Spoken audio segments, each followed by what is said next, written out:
Hey, what's up, you guys? It's Tati back with another review. It's Wednesday night, so we have Dynamite. Look, we started off with Chris Jericho versus Commander, and I ain't gonna lie, maybe my expectations were a little bit too high with this, but I didn't enjoy this. Now, early in the match, we do have the crowd booing Commander, and I'm just like, why you booing him? But yeah, they're still in Canada, and it's been like, how long have you been there? Like, almost a month or so? It's been quite some time. Now, all right.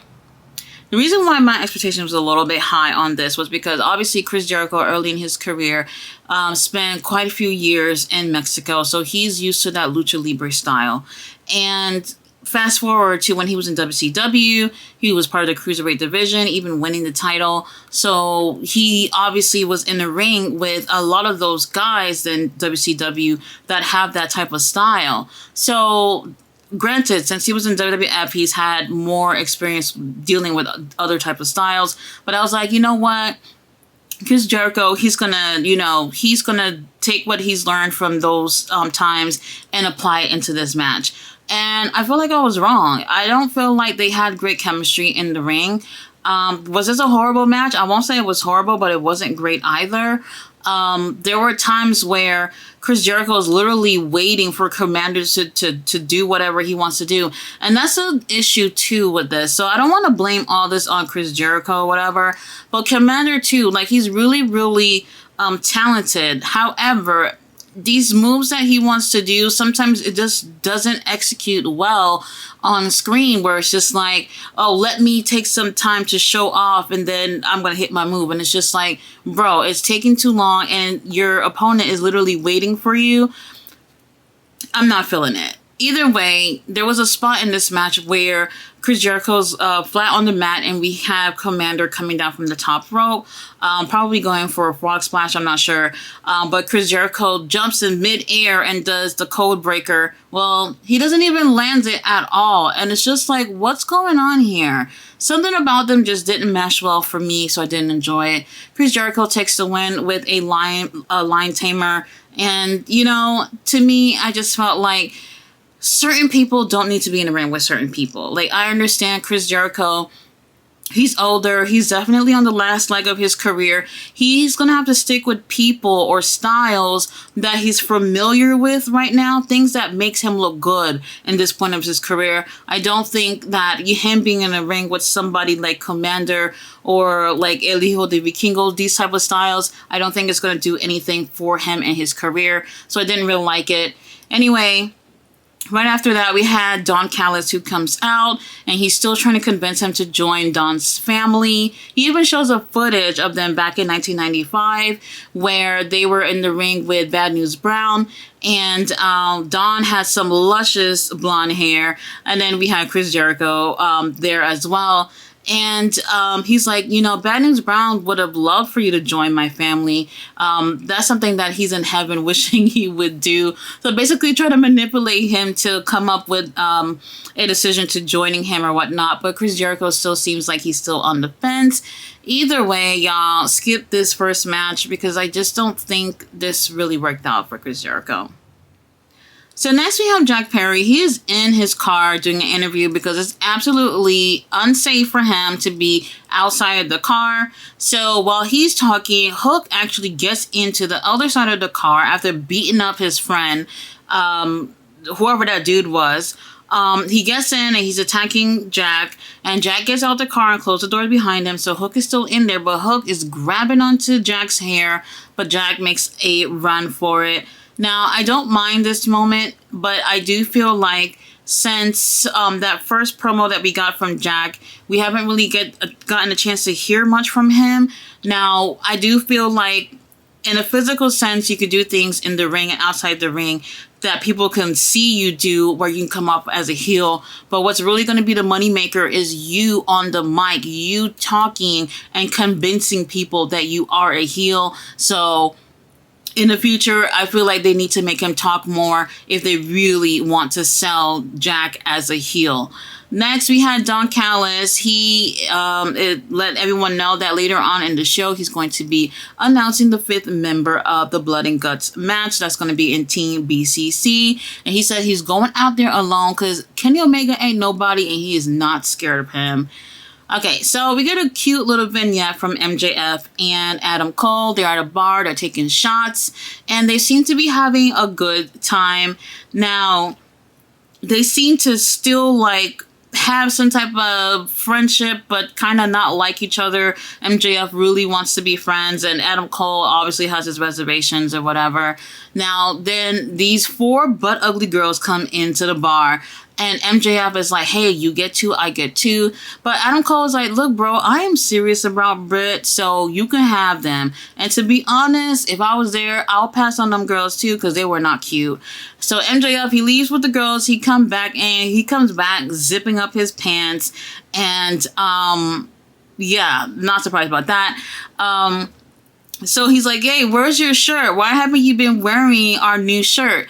And Adam goes, I'll wear the new shirt if you do something that I want to do. And what he wants to do, he wants to play video games. And MJF doesn't really care for video games. But either way, he ends up enjoying playing the video games with Adam. And he goes saying, well, I never really had friends to play video games with or whatever. And that's when Adam Cole is like, you know what? I think you're really, really cool. And basically they can be friends. And I thought that that was really sweet or whatever. And I'm going to be honest with you guys. I really love seeing MJF and Adam Cole together. I think they got chemistry. I've even been seeing people say it's like the Rock and Sock connection. I'm going to be honest. I don't really see how. But in one way, I do see that it's 2 people that you think really wouldn't have a really great chemistry together, but they actually mesh really, really well. So in this case, I see that. So I really like these 2 guys together. But I already know that somewhere down the line, MJF is going to turn on Adam Cole. And it's not about when. It's about how they end up letting this happen, because with professional wrestling, timing is really important. So if they let this happen at the wrong time, it's really going to backfire. So next we have Darby Allin, Orange Cassidy versus Sammy Guevara and Daniel Garcia. Now, these guys deliver a match exactly like I expected to be. All 4 of these guys are really, really great in the ring. However, I was expecting to see Darby and Orange Cassidy take the win. So it was a little bit surprising to see that they didn't win. Now, what ends up happening here is that Prince Nana comes out and he is trying to convince Daniel Garcia to take Darby's skateboard and hit Orange Cassidy with it. Now, he's just like, well, what the hell are you doing out here? Like, it just felt really weird how that happened. To be honest, I wish they did this in another way. I'm not even sure how they would have been able to do this, but Prince Nana being there felt a little weird. Now, once the refs see Prince Nana having the skateboard and giving it to Daniel Garcia, the ref goes to stop all that from happening. And while the ref back is turned, here comes Swerve going to kick Darby Allin in the face, and then he runs and jump out back into the crowd. And from there, Sammy Guevara takes the win. I was really surprised because I thought Darby and Orange Cassidy was going to end up winning. But I figured, you know what? They can't have 2 babyface teams in the finals. So at that point, I guess it's not so surprising. But after that match, Sammy Guevara goes to go shake Darby's hand, like as if, you know, he don't regret winning, but he's sorry about it in a way. I just kind of felt like that was weird. So I do think that moving forward, we're probably going to see Sammy become a babyface. I know they've kind of been trying to get him there. However, the crowd hasn't really been warming up to him. It's like half are feeling it and half of them not. So I like where they're going with that. Now, after this, we do get a video package about Nick Wayne, who ends up having his debut match later on in the night against Swerve Strickland. The video package was done really, really well. I wish they had did this a little bit earlier, a couple of weeks ago, so people can really see who he was rather than waiting till tonight. Because even up until tonight, people have been asking, well, who is this guy and what is he doing here? So this video really made more sense for anybody who had questions about Nick Wayne. And guys, I have something to say about that match. Up next, we have Roderick Strong and Adam Cole backstage with Renee Paquette. Now, Roderick Strong is wearing a neck brace, and I'm just looking at him like, damn, Samoa Joe fucked you up. He looks horrible. Now, he is concerned about, Adam Cole being friends with MJF. He obviously doesn't think it's a good idea. Basically, he just thinks like, you know what, you're going to have to watch your back because this guy is bad news. And I agree, he's bad news, but he's best for business. So we're having fun with the whole MJF and Adam Cole storyline. Now, it's time for the match. This is also a semifinals for the blind tag team eliminator, whatever, tournament, whatever, who knows. Adam Cole, MJF versus Big Bill and Brian Cage. Oh my gosh. So the match doesn't even really start off as a match. It's literally just pretty much the whole match is all about them having fun, okay? There's a lot of comedy moments here, and it makes the whole thing fun. And one thing that I do like here is that not only does it bring personality, obviously, to MJF and Adam Cole, but I do think that that helped bring personality out of Big Bill and Brian Cage. So I think that this whole match did a favor for all of these guys. And this is what I'm saying. Like, I'm really glad that Tony Khan is allowing moments to happen where they bring personality out of these wrestlers, because some of these guys, you see them in the ring every week and you don't even know who the hell they are. And I think that's really, really important, that even if they're just having fun, at least the fans get a chance to get a sense of who they are. Now, yes, the match starts off really slow because they're over here doing push-ups and doing all these things to really, make things fun. But once the match gets started, you really get a chance to see how well, I do think Brian and Big Bill, they're really great. And I would really love in the future to see these two guys tag again. I really like their chemistry. MJF, Adam Cole, they have great chemistry in the ring too, but I do feel like there was a lot more emphasis on them just coming off as baby faces in this match, especially for MJF. People are starting to really like MJF in a baby face type of way, but he really has to win them over in this way, not just in the vignettes, but also in the matches as well. So I think that really worked out. Now, they end up winning the match, and no, there was no double clothesline like MJF been crying for, but they did receive several double clothesline from both Big Bill and Brian Cage in this match. Now, the match is not the best match we've ever seen, but it was fun. And like I said, it just gives personality to all four of these guys in the ring. So I really, really enjoyed this.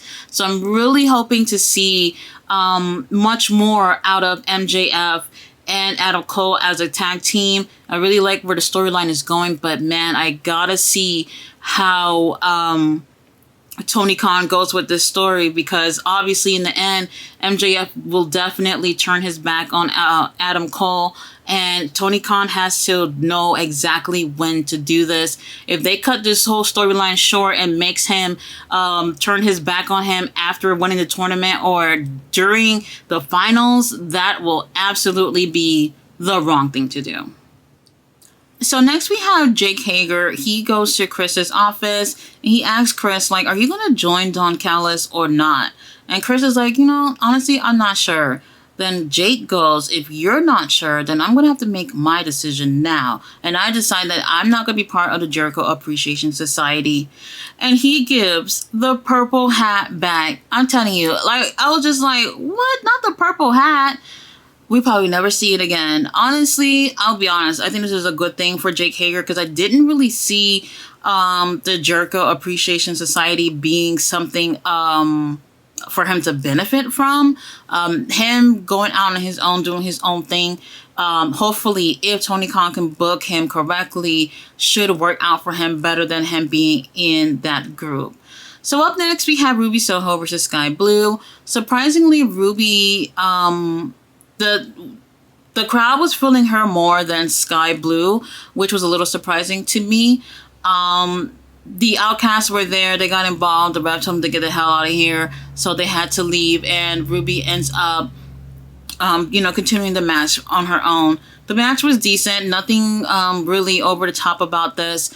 Ruby ends up taking the win. She pretends that she hurts her nose because you guys remember she was out in action for quite a few months from, I think, breaking her nose from Tay Conti, something like that. So she pretended her nose was hurting or whatever. And while the ref was distracted with that, she ends up, taking advantage of that. And Sky ends up losing. I think this was a perfect call because really Sky would have went on as a babyface to the next round, but it's like, to be honest, I don't really want to see her. I'd rather see Ruby go against Athena. This is who I'm hoping is going to win. So far, Athena is like in her maybe 29th win or whatever it is that they're on right now. So I don't really see her losing her semifinals match with Willow. So I would rather see in the finals Ruby versus Athena. I think that is a much, much better match to go off with. So that's what I'm hoping we get. Now, right after that, we had a rap video from Harley Cameron, I think her name is, the girl in QTV. I think it's the same damn rap that she did a couple of weeks ago on Rampage. I'm not entirely sure, but to be honest, I didn't really care about it. So last match of the night, we had Swerve versus Nick Wayne. Nick comes out with Darby. Darby only just goes as far as the stage with him, and then he goes back. Nick comes out. He's really excited. He seems like he's absolutely like living his dream coming out to the ring. So at first I was so happy for him.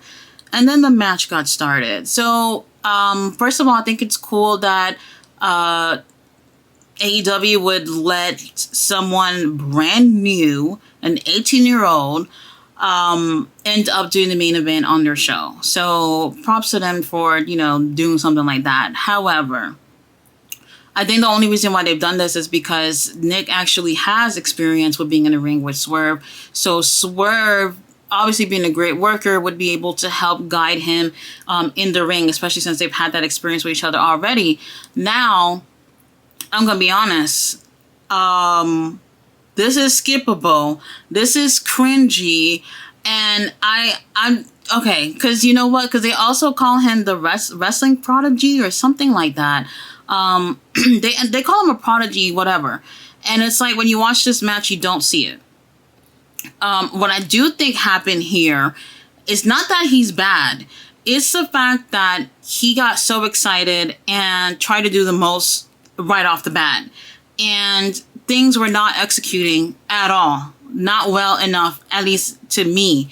And it's like you can really see how green he is in this match. So judging by this match alone, you're going to have a rough opinion on Nick right off the bat. So, but if you've seen him before, you wouldn't have that same opinion. So honestly, if he didn't start off so strong, okay, let me not say so strong, too strong, which is not a great thing. The match could have been better. Unfortunately, it wasn't. Swerve does his best to, help make things better. But it did get a little bit better towards the end. And the ending fell flat. Look, I'll tell you now. I'm not recommending to watch this. But if you want to see how his debut went, it's really cringy. And to be honest, I wish it went a lot better for him. He had his mom ringside. And a lot of people wanted to see how he was going to end up doing. Unfortunately, I wish they would have not have this as the last match. Maybe open the show with this. This probably would have been much better so they can get it over with. It wasn't good. All right, so now we have Uncle Don. He comes out to the ring, and he is out to announce the 5th member that will be on Team BCC. Now, y'all know one thing about Uncle Don is that lately, no matter what he's talking about, he is gonna make it about Kenny Omega.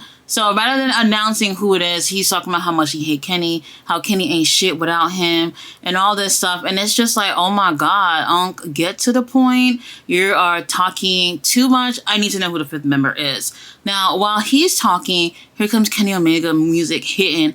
And I'm just like, holy crap, let me get my glasses on so I can get a look at those abs. And he comes out and he is ready to attack Uncle Don. But then we had the BCC coming out of thin air and end up attacking Kenny Omega. All right, cool. Not surprised about it. They bring Kenny in the ring. They're attacking him some more. And then he's laying out on the ring and they have a chair at his damn neck or whatever. Now, before this actually happened, I forgot to say, the fifth member ended up coming out and it was Pac. Now, I'm not going to lie. I was really surprised about this because he's been gone for so long. The last time we saw him, if you guys don't remember, was that best of seven ladder match for the trios title when they didn't want to seem like they were just handing the trios titles to the elite. So they had a whole series of 7 thing, whatever. And obviously, Pac and the Lucha Brothers, they lost the titles. And that's when the elite got them or whatever. So that's the last time we saw them. That was way back in January. So I wasn't even thinking about Pac at all. Pac is in the ring. He is like looking at Kenny. He's like, bitch, you better look at me. You had fucked up my face in that match. I've been out all this time. And now I'm in Team BCC. And we coming for y'all. And then out of the blue, Moxley was like, oh, do y'all got a 5th member yet? And then Kenny's like, yeah, we got another member. Look at the screen. Look at the screen, is a video package playing, and then we find out that the 5th member is, no surprise, Ibushi. Now, everybody's marking out and losing their panties or whatever, and I'm just like, okay, y'all did the right thing. I'm cool with this. I just didn't like how it happened. It's like, honestly, it would have been cool if he was there physically, but he wasn't. But I just felt like the way they, not the video package, but the way Kenny out of the blue was just answering Moxley like they were having a conversation over tea. Like, yeah, we do have a 5th member. Can you just look at the screen so you can see who it is? I just didn't like how it happened. It just felt weird. But either way, everybody's excited about Ibushi. Now, once the video is over, then the Young Bucks and what's his name? Adam Page, they're all in the ring or whatever, and they end up attacking Team BCC. And then Kenny gets on the mic, and he's like, hey, you know, we're going to beat you guys at Blood and Guts. And when he's done beating Team BCC, there's an ass whooping specifically for Don Callis. So I'm so excited to see what's going to happen with this match. It's going to be a lot of great stuff. And there's going to be, you guys, you know, there's going to be a lot of fuckery going on too. But either way, I think it's going to end up being something enjoyable. Now, this weekend, Kenny actually does have a match at Triple Mania against El Hijo de Vikingo. And to be honest, they better chill the fuck out so that Kenny can be as fresh as possible for the Blood and Guts match. I don't want to hear that Kenny can't be part of the match because something happened at Triple Mania. So whatever they do this weekend, they're going to have to turn it down a notch so that we can have Kenny alive and well at the Blood and Guts match. Either way, I did like Dynamite. Aside from some of the matches that just didn't really feel that great, the show flowed really well, especially with these backstage moments and these vignettes and things like that. So I would like to see more of that. And that's pretty much all I have to say about it. Now, we do have Rampage on Friday, and on Saturday we have Collision, and then right after Collision is Battle of the Belts. So that's going to be really interesting. A lot of wrestling, and that's exactly what I love. Guys, thanks so much for watching my review. I'll be back tomorrow with ROH.